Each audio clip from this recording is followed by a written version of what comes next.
السلام علیکم ورحمۃ اللہ وبرکاتہ۔ اللہ کے فضل و کرم سے امید ہے کہ انشاءاللہ تعالی آپ سب لوگ خیر و عافیت سے ہوں گے، اور انشاءاللہ تعالی کل کا سبق بھی آپ نے یاد کیا ہوگا، کیونکہ ایک اچھے طالب علم کی جو ہے نشانی یہ ہوتی ہے کہ وہ سبق روز کا روز یاد کرتا ہے، تاکہ جب ٹیسٹ یا امتحان ہو تو اسے قطعاً بھی پریشانی سے دوچار نہ ہونا پڑے۔ اللہ کے فضل و کرم سے الحمدللہ ہم نے گروپ بنایا، آپ سب کی محبت کہ آپ نے اس گروپ کو جوائن کیا۔ میں اگر آپ سب کو پڑھاؤں گی تو یہ میرا اپنے اوپر احسان ہے، آپ پر تو قطعاً نہیں ہے، اور اللہ تعالیٰ آپ کو توفیق دے کہ آپ بھی لوگوں کو آگے پڑھائیں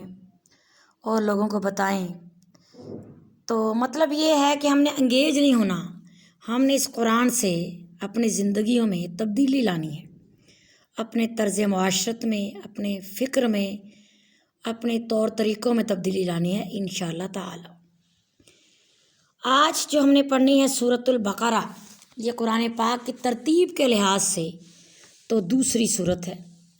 اور سورتوں میں یہ مدنی سورت نمبر 1 پر ہے۔ پہلی مدنی سورت ہے، طویل ترین سورت ہے، 286 آیات ہے، اور اگر اس کوئی جو ہے فضیلت دیکھی جائے تو رسول اللہ صلی اللہ علیہ وسلم نے فرمایا کہ جس گھر میں سورۃ بقرہ پڑھی جاتی ہے وہاں سے شیطان نکل جاتا ہے۔ پھر ایک اور حدیث میں فرمایا کہ زہراوین، 2 صورتیں ہیں زہراوین، زہرا چمکدار، روشن، جگمگاتی ہوئی، زہراوین تسنیہ میں چلا گیا، 2 جگمگانے والی صورتیں ہیں، سورۃ البقرہ، سورۃ آل عمران۔ کہ قیامت کے دن یہ صورتیں 2 بادل یا 2 سائبان یا 2 پرندوں کے جھنڈ کی شکل میں آئیں گی، اور پڑھنے والوں کے لیے یہ جھگڑا کریں گی اور کفایت کریں گی۔ اور ایک اور حدیث میں آپ صلی اللہ علیہ وسلم نے فرمایا اسے پڑھنا باعث برکت ہے، اور چھوڑ دینا جو ہے وہ برکت سے عاری کر دیتا ہے۔ باطل قوتیں جو ہیں جب تک اس صورت پڑھتے رہیں تو باطل قوتیں حملہ آور نہیں ہوتی، اس لیے جو سورۃ البقرہ کے آخری 2 آیات ہیں آمن رسول سے اینڈ تک، وہ اکثر ہم جو دیکھتے ہیں منزل پڑھتے ہیں، صبح شام کے اذکار پڑھتے ہیں، تو سورۃ البقرہ کی آخری 2 آیات بالخصوص وہ شامل ہے اس میں۔ اور رات کو سونے سے پہلے بھی جیسے سورۃ ملک کی بہت زیادہ تلقین اور تاکید ہے احادیث میں، اس کی بھی ہے۔ حروف اب شروع کرتے ہیں جی، اللہ تعالیٰ ہمیں توفیق دے اس کی حرف حرف سمجھنے کی اور سمجھانے کی۔ بسم اللہ الرحمن الرحیم۔ الف لام میم، الف لام میم حروف مقطعات میں سے ہے۔ قرآن مجید کی 29 صورتیں 29 صورتیں حروف مقطعات سے شروع ہوتی ہیں، اور یہ وہ حروف ہیں جن کے بارے میں صحابہ کرام نے رسول اللہ صلی اللہ علیہ وسلم سے کوئی استفسار نہیں کیا تھا، اس کا علم اللہ کے پاس ہے۔ چونکہ صحابہ کرام نے ایک ایک لفظ پوری جو ہے نا جزیات کے ساتھ، پوری اس کی جو ہے سیاق و سباق کے ساتھ آپ صلی اللہ علیہ وسلم سے سیکھا، لیکن ان کے بارے میں احادیث خاموش ہیں، اس سے اس کا علم اللہ کے سوا کسی کے پاس نہیں ہے۔ ذالک الکتاب لا ریب فیہ، یہاں معانقہ ہے، چاہے پڑھیں لا ریب فیہ، اور اگر لا ریب پہ جوڑنا ہے تو فیہ ھدی للمتقین پڑھ لے۔ الف لام میم حروف مقطعات، 29 صورتیں قرآن پاک کی سے شروع ہوتی ہیں حروف مقطعات سے، اور یہ اللہ کے سربستہ راز ہیں۔ ذالک الکتاب لا ریب فیہ ھدی للمتقین۔ ذالک اسم اشارہ،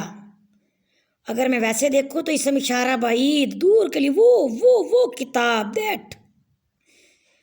ہاذا ہوتا تو ہوتا یہ کتاب، ھذا الکتاب یہ کتاب، ذالک الکتاب وہ کتاب،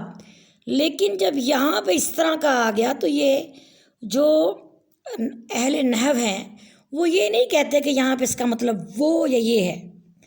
وہ یہاں کہتے ہیں حسر کا مفہوم دے رہا ہے، شدت، زور۔ اللہ انٹینسٹی شو کر رہے ہیں اس کتاب کی اہمیت، انٹینسٹی اور امپورٹنس۔ کیسے؟ الکتاب، یہ نہیں کہا کہ کتاب ہے، الکتاب، ذالک الکتاب، کہ یہ کتاب جو ہے۔ اور ویسے بھی اہل نحو کے نزدیک ذالکا اس چیز کے بارے میں اسم اشارہ بنتا ہے جب یہ کا مفہوم دے جس کا ذکر پہلے ہو چکا ہو، چونکہ یہ وہ کتاب ہے جس کی آگہی اور آگاہی پہلی شریعتوں میں موجود تھی، یہ کتاب موعود تھی، اس کی پیشین گوئیاں اور خوشخبریاں پچھلی کتابوں میں دی گئی تھیں، جیسے کہ تورات اور انجیل میں صحابہ کرام کے حلیے تک درج تھے۔ جب بیت المقدس فتح کرنے گئے ہیں حضرت عمر فاروق رضی اللہ تعالی عنہ، تو انہوں نے پہچان لیا تھا، ان کی مشابہ تصویریں بنائی ہوئی تھی انہوں نے، جو ان کے ادھر لٹک رہی تھی کتب خانوں میں اور ان کی دیواروں پر، کس لیے کہ پہچان تھی کہ اتنے حلیے صحابہ کرام کے اتنے راسخ طریقے سے بیان کیے گئے تھے ان کی شریعتوں میں۔ اور آپ کیوں پہچان گیا تھا آپ صلی اللہ علیہ وسلم کو؟ جب حضرت خدیجہ نے پورا معاملہ سنایا تھا تو اس کتاب کی خوشخبری پہلے سے موجود تھی، اس سے ذالک الکتاب لا ریب فیہ، یہ کتاب بتایا کہ ویسے اشارہ بعید ہے ذالکا، لیکن حسر ہے اس میں، انٹینسٹی ہے اس میں۔ ذالک الکتاب، یہ کتاب، لا قطعا نہیں، لا حتمی نفی ہے اس میں، لا الہ الا اللہ، نہیں کوئی معبود سوائے اللہ کے، لا حتمی نفی،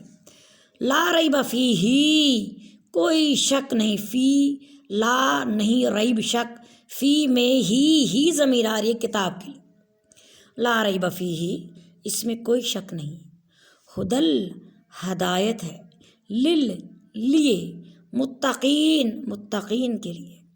اہل تقوی کے لیے اس میں ہدایت ہے۔ ذالک الکتاب، یہ کتاب، لا ریب، نہیں کوئی شک۔ اب ریب بھی گرامر میں دیکھیں، ریب شک تو ہے، لیکن ایسا شک ہے جس میں خلجان ہے،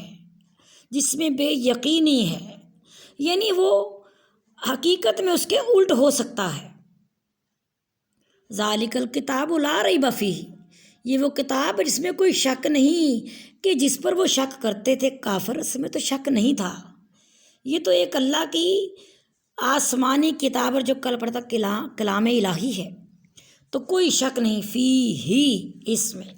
ہدل للمتقین، یہ کتاب جو ہے متقین کے لیے سرچشمہ ہدایت ہے۔ اب متقین جو ہیں، اب جو ہیں اعتراض کرنے والے یہ اعتراض کرتے ہیں، اور کیا اور ہوا کہ اللہ نے تو خود ہی کہہ دیا کہ متقین کے لیے ہے، تو باقی لوگ تو پھر اس صف سے خارج ہو گئے، اس لسٹ سے وہ تو ایگزٹ ہو چکے ہیں، تو پھر یہ تو اللہ نے تو خود ہی کیٹاگرائز کر دیا ہے، اللہ نے بائیفرکیٹ کر دیا ہے، ہدی للمتقین کی یہ کتاب تو ہے، لیکن ہدایت ان کے لیے ہے اس میں جو متقین ہیں۔ تو بات یہ ہے، جب ایک مقرر بات کرتا ہے ہزاروں لوگ اس کو سنتے ہیں، لیکن ہر ایک کے دل پر اس کے الفاظ کا اثر فرق ہوتا ہے۔ جب بارش برستی ہے، ہر جگہ برسے، لیکن ہر زمین کی زرخیزی اور اس کو ایبزارب کرنے کی صلاحیت فرق ہوتی ہے۔ اس کا مطلب ہے کہ ہر شخص اس سے برابر استفادہ حاصل نہیں کر سکتا، اس مقرر سے، نہ بارش سے ہر زمین استفادہ حاصل کرتی ہے۔ تو اللہ تعالیٰ نے بتا دیا یہ کتاب ہے اور اس میں کوئی شک نہیں، یہ کتاب موعود ہے، یہ کلام الہی ہے، یہ قول فیصل ہے، لیکن یہ ہدایت ان کے لیے ہے اس میں جو متقین ہیں۔